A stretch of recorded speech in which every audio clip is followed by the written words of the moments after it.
Will a mindset shift produce better performance in your sales team? Let's get into the win room on today's episode of Closing Time.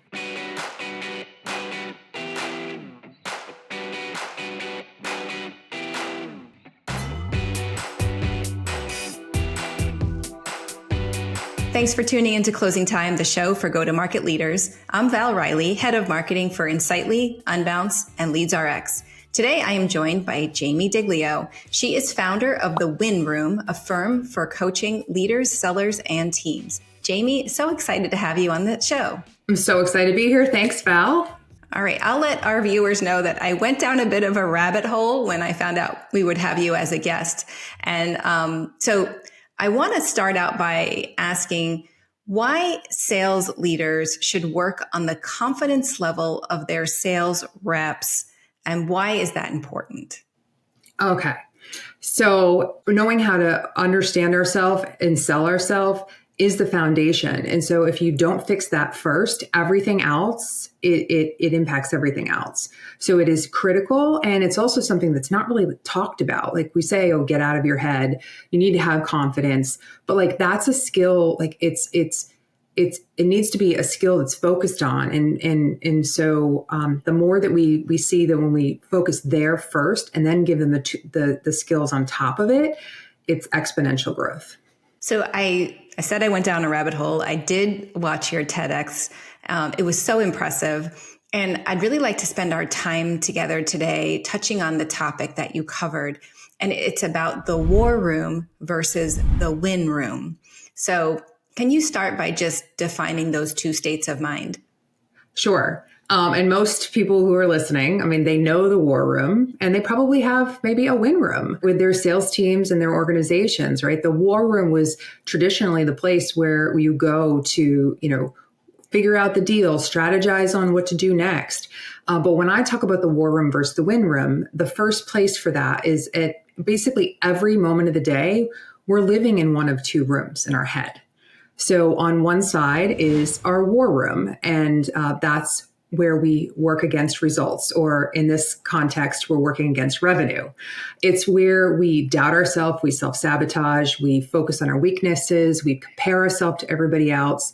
It's all this resistance that we get stuck in very easily, and so easy today, specifically with social media and everything. And when we're in that space, we're not effective. However, on the other side is what I call our win room. Our win room is where we focus on what I need. That's what it stands for. It's where we're clear on our strengths, our values, our direction, what we want. War room, what we don't want. So that goal is we want people to spend less time in the war room, more time in the win room. And the challenge with this is, and why this is so important, is because we are wired actually to anchor in the war room. And it's an intentional practice to stay in the win room. We have about 60,000 thoughts a day. I don't know if I'm going to surprise you with this. We have about 60,000 thoughts a day. And for us overthinkers, maybe more than that. But about 80% of our thoughts are negative. 80% of our thoughts that we have a day are negative.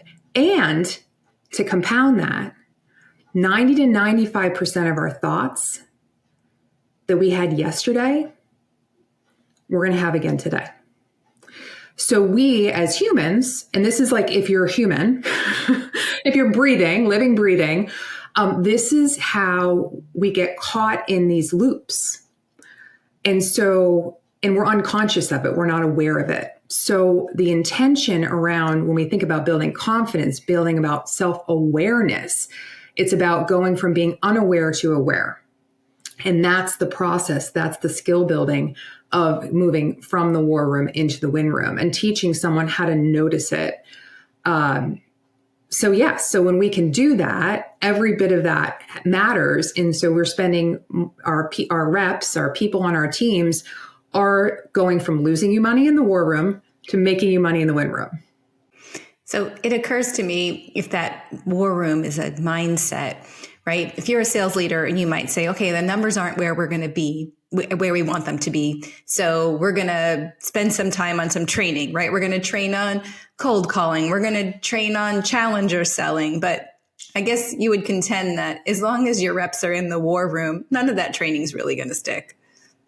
Yeah, and it's really about uncovering what the person needs. And so we talk about performance is personal. Everybody is an individual, and they have their own individual challenges and things that are holding them back. And so a lot of trainings are one size fits all. And so when it's one size fits all, right, it really doesn't fit anyone. So what we want to do is really get specific and understand, like, what is the thing that is, helping the person to understand what is the blockers that they have. How do we figure out what that is, and then set a shared goal on, what do I need from them from a numbers standpoint? What do they need? What do they need? And getting them super clear, because most people, what happens, and I've worked with so many salespeople and so many sales leaders. What happens is most of them are just like, they say they're dissatisfied, and they'll say they're dissatisfied, but when you ask them what their goal is or what is satisfaction, they don't have a definition. And so the thing that, like, the three things that get us trapped in the war room are comparison, head trash, and lack of clarity. So we don't have we might have a specific sales goal, but we don't know what we want and how that ties into it. So how do we move with intention every single day? So when I talk with sales leaders and the people that I coach, I talk about your real AI. Your real AI, and how you embody it, is your aim and your intention. It's what are you aiming at? What's your intention in everything you're doing? What's the direction you're going in? And how do we tie that in? So we want to help our sellers to really own it and understand themselves and, like, what's getting in their own way, so that then that other training, what they need, can stick. But until you get that foundational piece set, it doesn't stick. Got it. So let's talk about getting people to stay in that win room. Mm-hmm. You say you have some tips there, starting with understanding your value. Yep. So the war room doesn't go away. This is what I talked about in my TED Talk. It doesn't go away, right? It's the noticing when you start to go down that spiral and catching yourself. So you're like, you might do it multiple times and you catch yourself. You're like, nope, not going in that direction. Bring yourself back. You catch yourself again. And so it's a practice. So it's not that we have to notice when we start to think negatively about ourselves or question but the less time we can spend there, the faster we can catch it, the more we can fix it. So it's this noticing first to normalize it. Because as I said, if we're humans, like, we have all these head trash, normal. So we're noticing it, we're normalizing it, then we're neutralizing it. And to neutralize it, you have to then understand, what, like, the direction you want to go in. So tied to that is a combination of understanding what are your values. And I don't mean your company values. I mean your individual core values. What do you value as an individual specifically? And why do you value that? The more that you understand that and have clarity around that, this is like the first exercise I do with clients, so that they can make decisions that are tied to their core values, so they can make better decisions. So some of the tips is knowing your values, knowing your strengths. So everybody has, like I say, a winning formula, and everybody's is different. You and I have different winning formulas because we're different people. So the key is to identify what your strengths are. What are the things that you uniquely are good at? Now, the challenge with this is we are actually conditioned and wired to minimize our strengths and maximize our weaknesses. So this is just our baseline. What happens is, and this happens to you too, Val, this will happen to anybody, is we don't capitalize on our strengths because we think everybody can do it. And it's not true. It's because it's easy for you. It's a strength for you. So you sort of are like, yeah, everybody does that. But actually, how do we pull that out of you? So I always say is like, you can't see the picture when you're in the frame. So we have to pull it out of you. We pull it out of you so we can see your strengths, data, like a whole process around pulling this data out of you, how people see you, how you see you, using assessments to understand your strengths. So we've got your values, your strengths, and then your goals. Where specifically do you want to go? When we have that and we've identified it, we can spend more time focused on that. Jaime, you say noticing your war words is key. Can you talk a little bit about war words? Everybody has them. And I've done this with executives. I've done this with so many people. And it's always the same, right? Like mine is that I'm not smart enough. That's the thing that I always will go to. And it's like, but then it's like, no, the evidence over here says that's not true. I had a doctor that I did in one of our sessions, and it was a doctor and a CMO, and they were paired up. And after the session, the CMO came up to me and she's like, oh my gosh, guess what my partner's like war words was? Wasn't smart enough. Right? So it's so noticing your war words, right? You're normalizing them, and then you're anchoring over here in your win words, which is again, your AI, your aim and intention, your strengths, your values, and then defining both of them so that you can make the decisions ongoing. And I mentioned this in my TED Talk, but like having a tactic to be able to catch yourself. So when you catch yourself, one thing I do is like I wear a bracelet. I'll have to send you one. This is a win bracelet, actually one of them. And I have them for the guys too. The guys love them. They love to give them to their kids too, but a win bracelet. So you like remind yourself when you say that head trash, like when you're catching yourself, you snap it. Or you could do something like this, like here, and then you're going to go over here. Like you catch yourself doing it, and nobody knows what you're doing it. But these are just a couple of practices. They take time, right? But it's about owning it, embodying it, and then being aware, going from being unaware to aware. And that's how you can be more intentional in how you're moving in every moment of the day. And for those listening, this is where you go from losing money to making money, not productive to productive. This is the foundation. I feel like this is all just a repetitive practice, as you mentioned, where once you get into the habit of it, you might be less and less likely to let yourself go over into that war room. Right.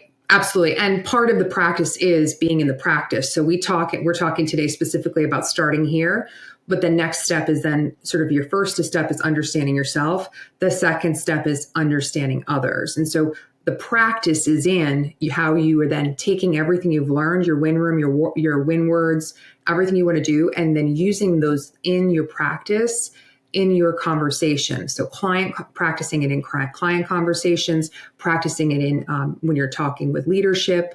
It's about building that confidence because you're now using all the information that's in your win room to lead yourself.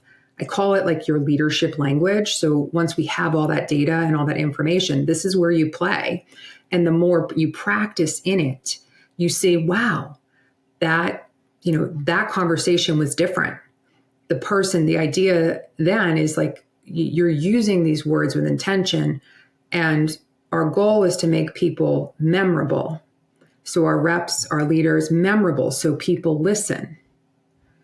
Because again, we're not going down the rat hole here, but like 75% of what we say is not heard because we all speak from our own. So that's the second part of it is then how do we have what I call the new ROI, which is return on interactions. How do you hit the mark, make money versus lose money in every conversation? The only way to have a strong interaction is you have to have a strong sense of self. And so this is how when the people that go through the win room, they show up with more confidence, clarity, presence. They're memorable.